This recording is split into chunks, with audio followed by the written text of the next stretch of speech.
Hi guys, मैं हूं जूनी और आप लोग देख रहे हैं जस्ट एक्सप्लेन। और आज मैं एक्सप्लेन करने जा रहा हूं टाइनी किंग का एपिसोड नंबर 17। और एक्सप्लेन करने से पहले मैं एक बात बता दूं कि चैनल को सब्सक्राइब कर दिया करो। मैं बोलता नहीं हूं यार, तो तुम लोग करते भी नहीं हो। चैनल को सब्सक्राइब करो यार, मतलब आधी से ज्यादा पॉपुलेशन तो यहाँ पर आती है और देख के चली जाती है। सब्सक्राइब करो भाई, हेल्प नहीं करोगे तो आगे चैनल बढ़ेगा कैसे? हाँ ओके फाइन, बहुत हो गई बातें। Now let's start the episode.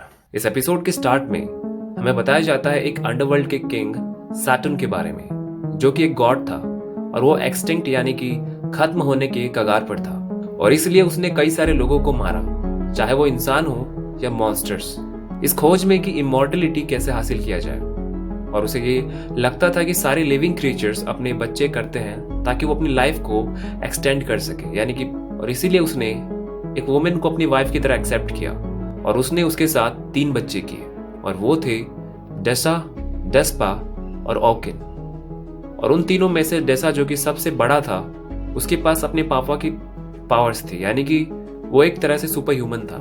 वहीं दूसरी ओर डेस्पा को उसके पापा की थोड़ी सी पावर्स मिली थी और वो कमजोर इंसान जैसा ही था फिजिकल लेवल पर। और तीसरा बेटा यानी कि ओकेन, उसकी फिजिकल स्ट्रेंथ सबसे ज्यादा थी, पर उसके अलावा उसके पास किसी भी तरह की पावर्स नहीं थी जैसे कि डेसा और डेस्पा में थी।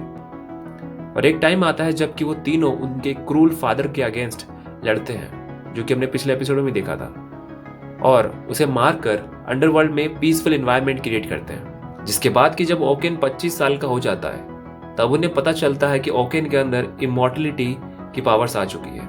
और वो अपने भाइयों को कहता है कि वो उसे ठीक करे, क्योंकि वो उनके फादर जैसा नहीं बनना चाहता, एक ऐसा क्रिएचर जो कि किसी तरह के इमोशंस को ना फील करता हो। जिसके बाद कि वो उस ओकेन में ट्रांसफॉर्म हो जाता है, जिस ओकेन को हम अभी तक देखते आए हैं। और ना चाहते हुए भी डेसा को उसे बंदी बनाकर जेल में डालना पड़ता है ताकि वो दूसरों के लिए खतरा ना बने। और दूसरी ओर हम लोग देखते हैं बोजी और कागे, और वो लोग कैसल से बाहर जा रहे होते हैं कि तभी वो लोग देखते हैं कि अपीस, जो कि वहां पर बेहोश पड़ा होता है। और वो लोग उसे जब उठाते हैं और वो लोग उसे वहां का हाल पूछते हैं कि आखिरकार यहाँ पर चल क्या रहा है, ये क्रिमिनल्स यहाँ पर खुलेआम क्यों घूम रहे हैं और लोगों पर अटैक कर रहे हैं। जिसके बाद कि अपीस उन्हें बताता है कि इन सबके पीछे मिरांजो है, और वो उन्हें ये भी बताता है कि किंग बॉस से वापस जिंदा हो चुका है और उन्होंने डायडा की बॉडी को हथिया लिया है।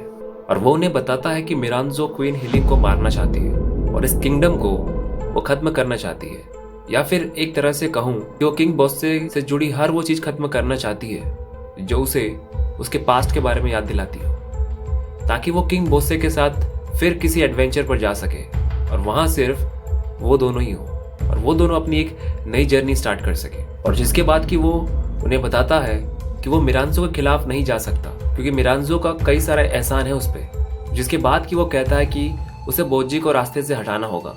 पर जैसे ही वो उससे लड़ने के लिए जाता है, वो बोजी के उस पावरफुल ऑरा को देखकर समझ जाता है कि ये वो पहले वाला बोजी नहीं रहा। जिसके बाद कि कागे उसे बताता है कि ये अब वो पहले वाला बोजी नहीं है, बोजी अब काफी स्ट्रांग बन चुका है, और साथ ही कि डेस्पा ने उसे ट्रेन किया है। और ये सुनने के बाद अपीस काफी खुश होता है और उसके लिए वो कहता है कि अब उसे उसकी फिक्र करने की कोई जरूरत नहीं है। अब उसे कॉन्फिडेंस है कि बोजी किसी भी रास्ते जा सकता है जहां भी उसका मन हो।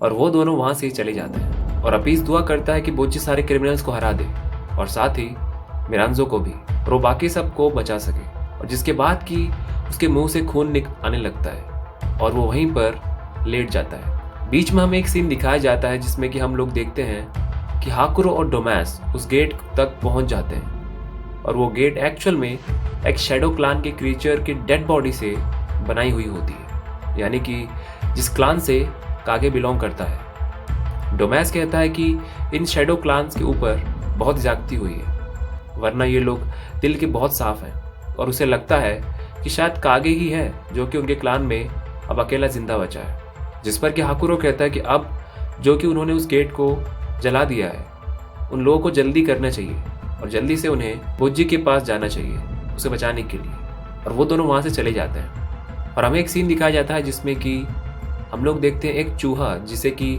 ऑब्वियसली मिरांजो कंट्रोल कर रही होती है, वो उस चूहे के हेल्प से हीलिंग और बाकी सबको घायल अपीस तक पहुंचा देती है ताकि वो लोग उसे बचा सके। सीन चेंज होता है और दूसरी ओर हम लोग देखते हैं कि मिरर ओकेन को वहां पर बुलाती है और इसीलिए ओकेन खुद को उन रस्सियों से आज़ाद करने के लिए अपनी हड्डियों को डिसलोकेट कर देता है और वो अपने उस स्टॉप करने वाली टेक्निक से कैप्टन और डेस्पा को वहीं पर रोक देता है और वो कैसल की तरफ बढ़ने लगता है। और रास्ते में बोजी और कागे को ओकेन मिलता है और वो उन पर इतना ध्यान नहीं देता और वो मिरांजो की तरफ भागने लगता है और बोजी और कागे उसका पीछा करते हैं।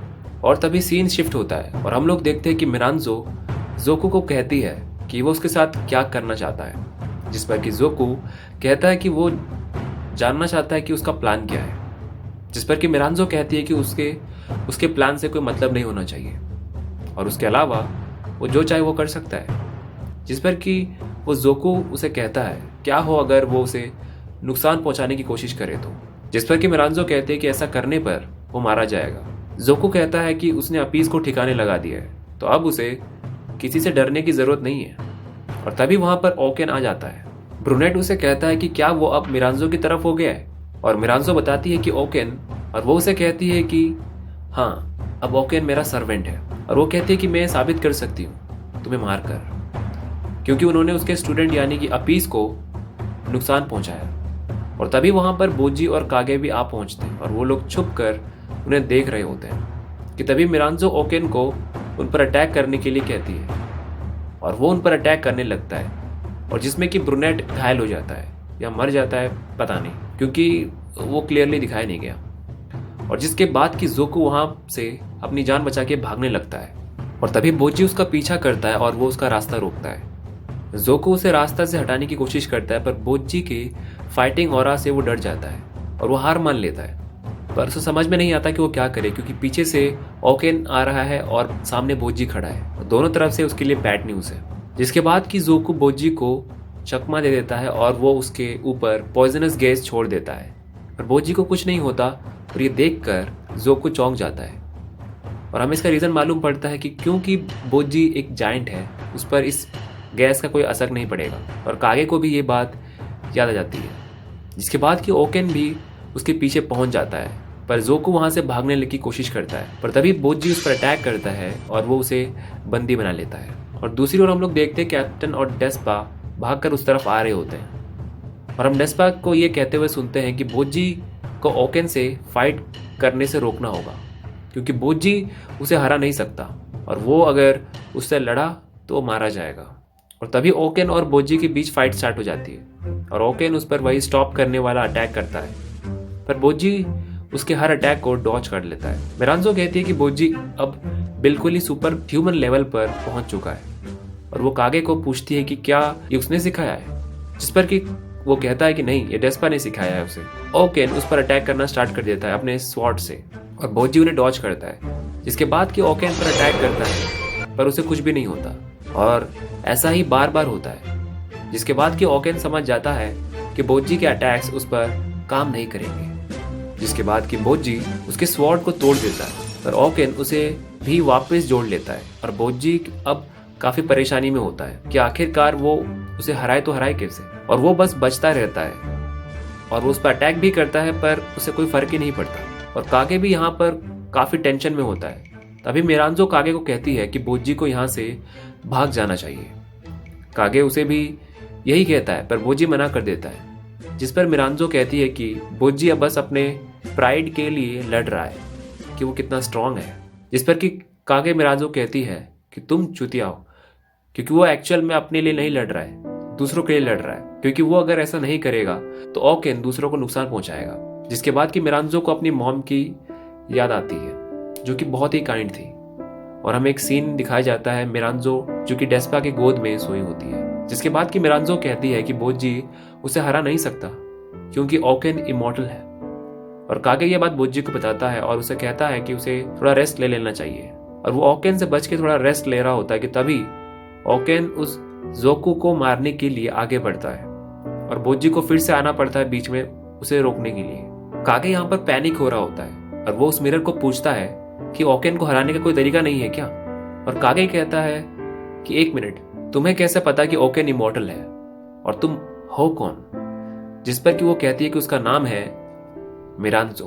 और ये सुनने के बाद कागे शॉक में पड़ जाता है और वो कहता है कि तो इन सब के पीछे तुम हो। और इस पैनिक सिचुएशन के साथ ये एपिसोड यहीं पर खत्म हो जाता है।